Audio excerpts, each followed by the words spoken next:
जय जोहार संगवारी हो। आप सभी का स्वागत है छत्तीसगढ़ टाइम्स के वीडियो में। आप मन हमार वीडियो ला लाइक करा और चैनल ला सब्सक्राइब करा।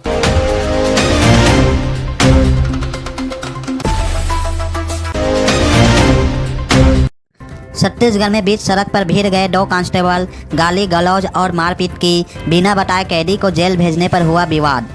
छत्तीसगढ़ के बिलासपुर में शुक्रवार को जेल चौक के पास 2 आरक्षकों के बीच मारपीट हो गई। कैदी को जेल दाखिल कराने को लेकर पहले बहस हुई, फिर विवाद बढ़ने पर गाली गलौज करते हुए एक आरक्षक ने दूसरे को थप्पड़ जड़ दिया। इसका वीडियो भी सामने आया है। मामला सिविल लाइन थाना क्षेत्र का है। दरअसल पुलिस लाइन में पदस्थ कांस्टेबल विष्णु चंद्रा और विनय ठाकुर की कुछ दिनों पहले जेल से कोर्ट में कैदियों की पेशी कराने की ड्यूटी लगी थी। दोनों जेल से कैदी लेकर कोर्ट गए थे। कोर्ट में तबीयत खराब लगने पर विष्णु चंद्रा बेंच पर लेटकर आराम करने लगा। उसने साथ ही आरक्षक विनय को कैदी की पेशी कराने को कहा, साथ ही पेशी के बाद जगाने के लिए कहा था। इधर बिना बताए कैदी की पेशी कराने के लिए विनय ठाकुर अकेले ही उसे लेकर जेल चला गया। इस बीच आरक्षक विष्णु चंद्रा कैदी और साथी आरक्षक की तलाश करने लगा। दोनों के नहीं मिलने पर वह जेल गया। वहां पर पता चला कि कैदी को जेल लाया जा चुका है। इसी बात को लेकर दोनों के बीच विवाद हुआ था। बताया जा रहा है कि शुक्रवार दोपहर विष्णु शराब के नशे में था। विनय को कॉल कर वह पुरानी बातें को लेकर विवाद करने लगा। इस दौरान फिर विनय की ड्यूटी कैदी की पेशी कराने में लगी थी। तभी फ़ोन पर अभद्र भाषा का इस्तेमाल करते हुए वो सीधे जेल चौक पहुंचा। इसके बाद दोनों के बीच विवाद हुआ और गाली गलौज करते हुए एक दूसरे से मारपीट करने लगे। इधर पुलिस वाले की बीच सड़क पर हो रही मारपीट को देखकर लोग भी रुकने लगे। इसकी सूचना पर सिविल लाइन थाने की टीम मौके पर पहुंची और दोनों आरक्षकों को अलग कर घर भेज दिया गया। छत्तीसगढ़ में डीईओ के ठिकानों पर एसीबी की रेड। बिलासपुर कवर्धा में कार्रवाई। टी.आर. साहू से पूछताछ। ट्रांसफर पोस्टिंग में कमीशन खोरी की शिकायत पर एक्शन। के बिलासपुर और कवर्धा जिले में एसीबी एंटी करप्शन ब्यूरो की टीम ने छापेमारी की। बिलासपुर जिला शिक्षा अधिकारी के कई ठिकानों पर टीम ने सुबह 5:15 बजे दबिश दी। बताया जा रहा है कि ट्रांसफर पोस्टिंग से लेकर विभागीय कामों में कमीशनबाजी की शिकायतों की जांच के बाद ये एक्शन लिया गया है। एसीबी ने इस बार स्थानीय पुलिस की मदद नहीं ली है, इसलिए किसी को इसकी भयानक तक नहीं लगी। एसीबी की टीम सिर्फ एक गाड़ी में बारिश के बीच डीईओ टी.आर. साहू के नूतन कॉलोनी स्थित आवास पर पहुंची। जिस समय टीम ने दबिश दी उस समय घर के सभी सदस्य सो रहे थे।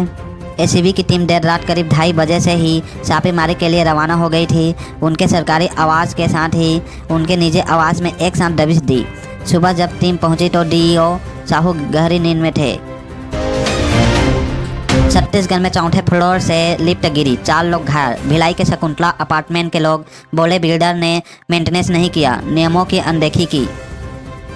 भिलाई के वैशाली नगर थाना क्षेत्र स्थित शकुंतला अपार्टमेंट में लिफ्ट गिरने से 4 लोग घायल हो गए हैं। इसमें 2 लोगों की हालत गंभीर बताई जा रही है। उन्हें श्री शंकराचार्य अस्पताल में भर्ती कराया गया है। हादसे के बाद रहवासियों में काफ़ी गुस्सा है। उन्होंने बिल्डर पर गंभीर आरोप लगाए हैं। हादसा शुक्रवार शाम को हुआ है। पुलिस को लोगों ने बताया कि साल 2014 में इस अपार्टमेंट को बिल्डर शकुंतला डहाटे और रिसाली निवासी वकील अहमद ने मिलकर बनाया था। इन लोगों ने फ्लैट बनाकर तो दिया, लेकिन जिन सुविधाओं का वादा किया था वो नहीं दी गई। आरोप है कि बिल्डर ने पैसे बचाने के लिए एक ही लिफ्ट 2017 में यहाँ लगवाई थी, लेकिन उसका प्रॉपर मेंटेनेंस नहीं किया गया। मेंटेनेंस न होने से लिफ्ट बार बार खराब हो रही थी। यहाँ फ्लैट की संख्या ज़्यादा और लिफ्ट एक होने से यहाँ रहने वाले लोगों ने खुद मिलकर एक और लिफ्ट लगवाई। मेंटेनेंस के अभाव में बिल्डर की लगवाई लिफ्ट ही अचानक गिर गई। किरंदुल बाढ़ पीड़ितों को केंद्र सरकार देगी मुआवजा। कोयला खान मंत्री से बस्तर सांसद ने कहा कई लोग बेघर हो गए। जी किशन रेड्डी बोले पूरी मदद करेंगे। दंतेवाड़ा जिले के किरंदुल में बाढ़ प्रभावितों को केंद्र सरकार मुआवजा देगी। इस बस्तर सांसद महेश कश्यप ने केंद्रीय कोयला और खान मंत्री जी किशन रेड्डी से दिल्ली में मुलाकात की। महेश ने कहा कि एनएमडीसी का डैम टूटने से शहर के कई घरों को काफ़ी नुकसान पहुंचा है। इस पर केंद्रीय मंत्री ने आश्वासन दिया है कि सरकार बाढ़ प्रभावितों को जल्द ही मुआवजा राशि देगी। महेश ने उन्हें बताया कि 21 जुलाई को दंतेवाड़ा जिले के किरंदुल में भारी बारिश के चलते एनएमडीसी का डैम टूट गया था, जिससे लोहा चूर्ण पत्थर समेत लाखों लीटर पानी बहकर पानी शहर में घुस आया। आपदा में सैकड़ों लोग प्रभावित हुए, उन्हें भारी नुकसान उठाना पड़ा है। कईयों के मकान बह गए, गाड़ियां क्षतिग्रस्त हो गई। बसपा सांसद ने मंत्री को बताया कि आपदा में कई मवेशी बह गए, साथ ही लाल पानी खेतों में भी घुस गया, जिससे कई किसानों को नुकसान उठाना पड़ा है। खेतों में आयरन युक्त पानी जमा होने से अब खेती किसानी करने में थोड़ी परेशानी होगी। उन्हें अब तक एनएमडीसी की तरफ से कोई मदद नहीं मिली है, इसलिए सरकार की तरफ से सुविधा और मुआवजा दिया जाए। रायपुर में नवजात की मौत पर डॉक्टर के खिलाफ एफआईआर। प्राथमिक स्वास्थ्य केंद्र में अकेले कर रही थी डिलीवरी, लापरवाही के बाद नौकरी भी गई। छत्तीसगढ़ की राजधानी रायपुर के उल्ला प्राथमिक स्वास्थ्य केंद्र में नवजात बच्चे की मौत मामले में डॉक्टर पूनम सरकार पर एफआईआर दर्ज हुई है। नवजात के पिता ने उल्ला थाने में शिकायत की थी। पुलिस ने सीएचएमओ की जांच रिपोर्ट के आधार पर डॉक्टर को आरोपी बनाया है। इस मामले के शासन ने पहले ही आरोपी महिला डॉक्टर को नौकरी से बर्खास्त कर दिया था। जांचकर्ता इंस्पेक्टर BL चंद्राकर के मुताबिक 1 जुलाई को संतोष साहू और उसकी पत्नी की डिलीवरी उल्ला प्राथमिक स्वास्थ्य केंद्र में करवा रहे थे। ड्यूटी में संविदा डॉक्टर पूनम सरकार मौजूद थी। डॉक्टर पूनम ने महिला की शुरुआती जांच में एनीमिक होने की आशंका, पैर और चेहरे पर सूजन होने के बावजूद उनका ब्लड और यूरिन टेस्ट नहीं किया, न ही केस शीट में इसकी एंट्री की। बिलासपुर के अस्पताल में मरीज की पिटाई, एक दूसरे पर जमकर बरसाया लात घूसे। हादसे में घायल युवक से मारपीट करने पर हुआ हंगामा। छत्तीसगढ़ के बिलासपुर जिले के रतनपुर सामुदायिक स्वास्थ्य केंद्र में कुछ युवकों ने एक मरीज की जमकर पिटाई कर दी, जिसके चलते अस्पताल में जमकर हंगामा हुआ। इसके बाद दूसरे पक्ष के लोगों ने भी जमकर लात घूसे बरसाए। इस घटना का सीसीटीवी वीडियो भी सामने आया है। बताया जा रहा है कि अस्पताल में मारपीट की यह घटना गुरुवार की है। दरअसल पोरी निवासी एक युवक हादसे में घायल हो गया था। इस दौरान आसपास के लोगों ने उसकी पिटाई कर दी, जिसके बाद वह इलाज करने के लिए अस्पताल पहुंचा था। बिलासपुर में डायरिया से 2 साल के मासूम की मौत। मलेरिया से अब तक 5 लोगों की गई जान। स्वास्थ्य विभाग ने लगाया जांच शिविर। बिलासपुर जिले में डायरिया से 2 साल के मासूम की मौत हो गई है। गुरुवार रात बच्चे की तबीयत अचानक खराब हो गई थी और उल्टी दस्त के साथ तेज बुखार से उसकी हालत गंभीर हो गई थी।